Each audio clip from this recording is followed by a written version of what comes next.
Syederlun, ratusan tanaman bonsai milik kolektor dari berbagai daerah meramaikan pameran tanaman yang dikerdilkan di Aceh Tamiang.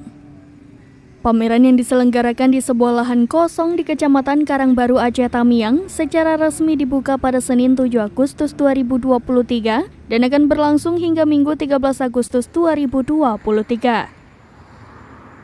Ketua Panitia sekaligus Ketua Komunitas Tamiang Bonsai, Ferdiansyah mengatakan pameran ini merupakan event kedua setelah mereka sukses pada tahun lalu. Bahkan ia mengatakan penyelenggaraan kedua ini lebih semarak karena diikuti oleh 287 koleksi tanaman bonsai.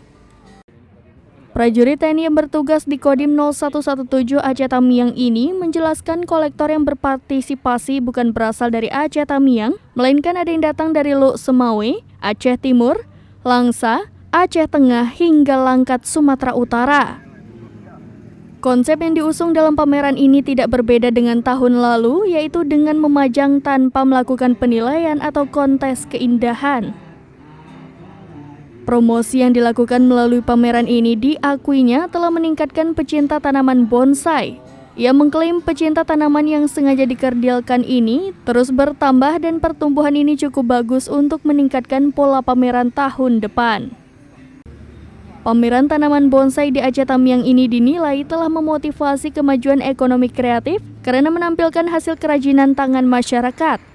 Hasil kerajinan tangan ini pun dinilai memiliki daya saing yang cukup tinggi karena menonjolkan identitas lokal, di antaranya tumbuk lada. Tumbuk lada merupakan senjata khas Aceh Tamiang yang berbentuk pisau panjang. Kerajinan tangan ini ditampilkan bersama produk lainnya yang terbuat dari bambu.